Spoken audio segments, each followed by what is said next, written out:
Hello everyone, my name is Royce and I'm a student at the Riverside City College, and today I will be talking about water conservation and food production of self-watering planters in the Riverside community.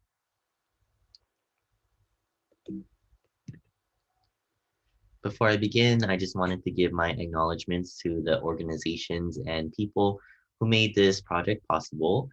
I wanted to thank the Santa Ana Watershed Project Authority and Riverside City College Urban Farm for providing the funding and space available to execute this project. I wanted to thank the RCC Urban Farm faculty advisors, Dr. Tanya Huff and Professor Preston Gillespie, for their continued support, determination, and guidance throughout this project. I also wanted to thank my fellow interns and contributors to this project, Anastasia, Duane, Keisha, Forsythe, and Kathryn Franklin. So first, I wanted to provide a brief background on the Riverside City College Urban Farm. The urban farm was started in 2012 and it was built upon student leadership and also upon connection to the Riverside community. Since then, it has grew to become a space that a wonderful space that you see here in this picture, and it was available to the Riverside City College and the also the Riverside community in general. Many activities in the RCC Urban Farm was executed under the mission to provide space, support, and guidance to make healthy and sustainable food available to our community. One of the important aspects of the RCC Urban Farm was to show and educate people how to grow their own food, as there are many benefits associated with it.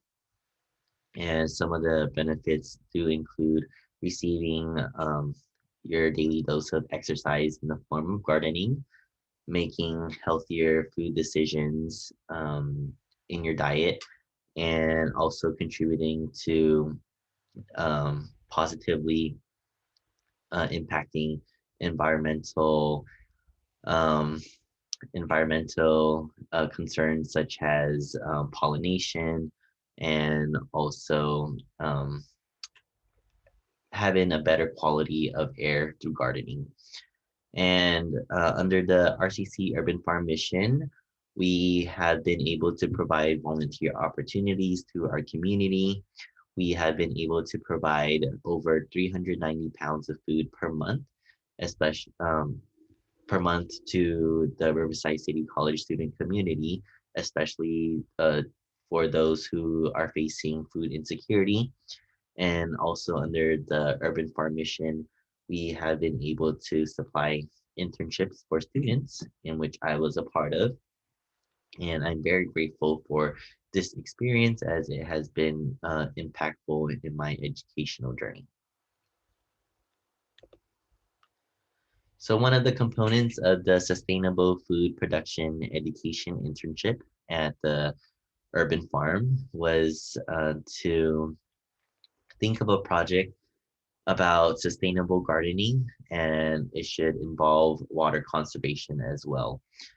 And the interns and the managers had to think of a problem that was very familiar to us and also to the Riverside City College student community. And what we knew that was familiar to most of us was that we were living in apartments and we were faced with limited gardening space. So we did some research as well, and we saw that also 34% of the Riverside population are apartment dwellers. So with these numbers and also knowing that many of these apartment dwellers might be faced with limited space to garden and possibly a limited amount of time to maintain plants, we had to think of um, we had to investigate which would be the best way for people to be able to garden at their home or in their apartments, and also the best way to conserve water and be sustainable. And through a lot of research over the internet and looking at videos, we were able to find universities and botanical gardens advertising these self-watering planters. And these self-watering planters were advertised to be able to conserve more water than traditional planters. And traditional planters are just your planters. Usually they have holes at the bottom of the planter or the pot, and that allows the water to drain. With these self-watering planters, it is able to essentially water itself through a wicking device at the bottom. And this wicking device, it has holes, so basically a tube with holes at the bottom, and there is a reservoir of water that is separated uh, from the soil by a plate that is in the middle of the planter. And through the wicking device, it is able to absorb water through the holes into the soil. That way, roots are able to be exposed to the water that allows these plants to grow that you see here. And the self-watering planter is able to replenish the water reservoir through this little tube here. You just add water in here. And with these self-watering planters that we were able to find on the internet, we wanted to investigate if they actually indeed conserve more water than traditional planters. And also we wanted to compare how is the food production in the self-watering planters compared to traditional planters as well. So here I'm just gonna go through an instructional guide on how we built the self-watering planters. We had to find materials that were cost effective because many students they don't have much money. So we were able to find these materials at our home or at on Amazon or hardware stores. So here we have a plastic bucket, PVC pipe, uh, plastic water bottle cut in half, and we drilled holes in here. And we also had a plastic saucer, which we also cut and also made holes to allow these items to fit inside. And I will assemble them in here. So this assembly that you see here, the saucer fits into the plastic bucket and it sits in the middle. And then through the holes, you put your plastic water bottle, the half of the water bottle, and that water bottle is going to be your wicking device. So that's the device that's going to allow the water to get absorbed into the soil. And the tube fits into another hole into the saucer, the PVC pipe. It allows you to replenish the water reservoir at the bottom. So once you fill this self-watering planter with soil, voila, you have a self-watering planter, and you're able to plant whatever you want in there, seeds or seedlings if you want. So the interns and managers had to design a project that was able to give us data on conserving water and also investigating food production in self-watering planters versus traditional planters. And what we did was we each had to construct 3 self-watering planters and then 3 traditional planters.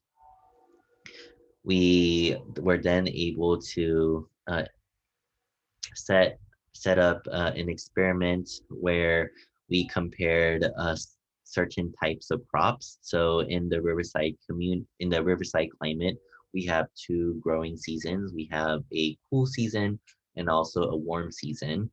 And this project took place within the March 2020 and June 2020 timeframe. And this also occurred during the COVID-19 pandemic. So it was a perfect project that we could do at home and also share our results over online. And For each bucket, we wanted to investigate different types of crops that we like to eat. So we chose the crops that would be able to do well in both the cool and warm seasons. And we had cucumber, which is mostly a warm season crop. Peas, which is mostly cool season, and then also chard, which does well in both seasons. And then to keep it consistent, we had the same crops in the traditional planters so that we can compare those two variables.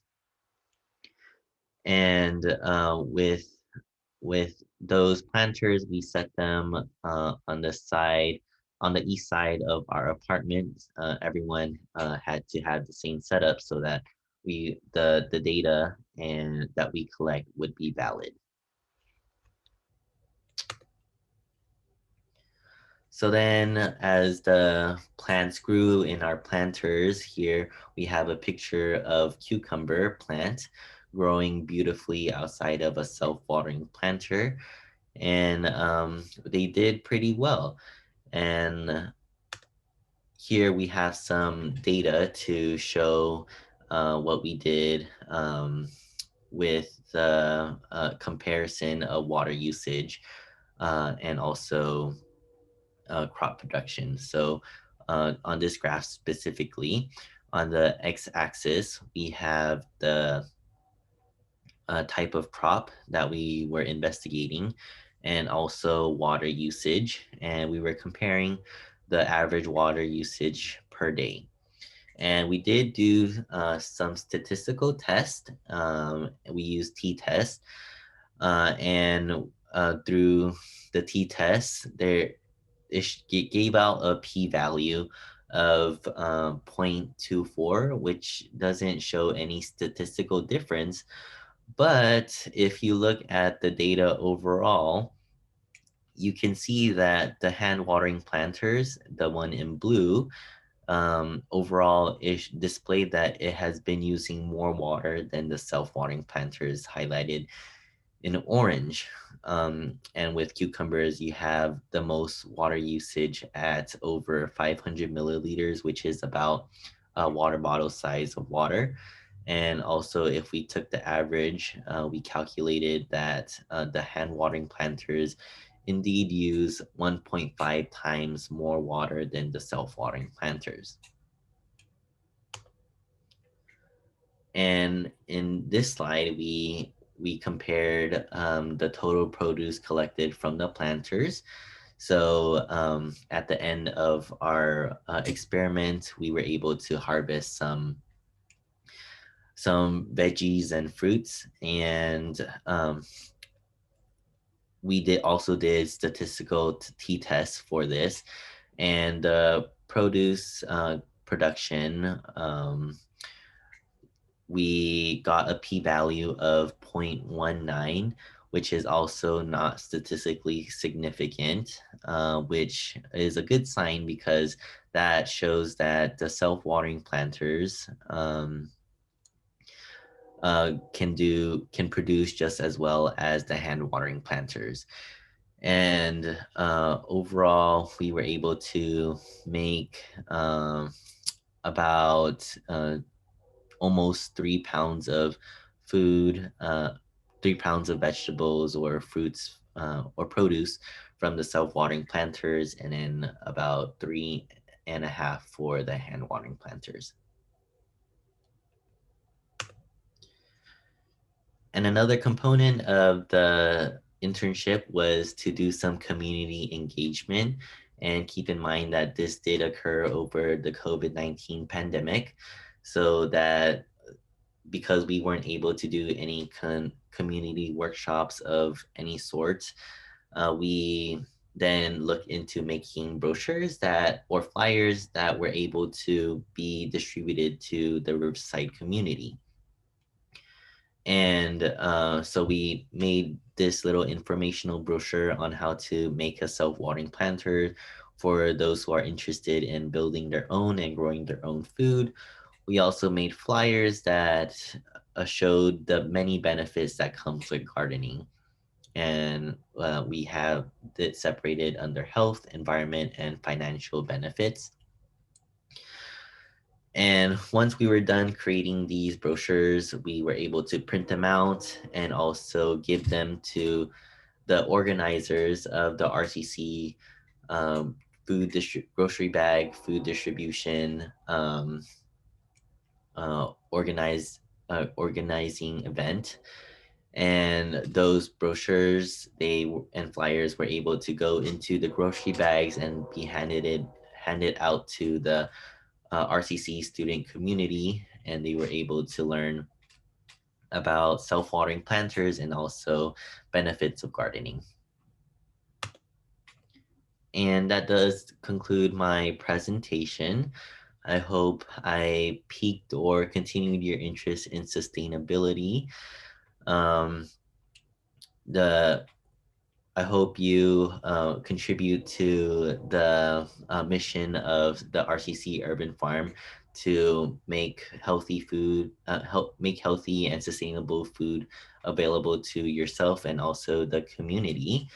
If you do have any other questions regarding sustainability, the urban farm in general, feel free to email me at this email address here.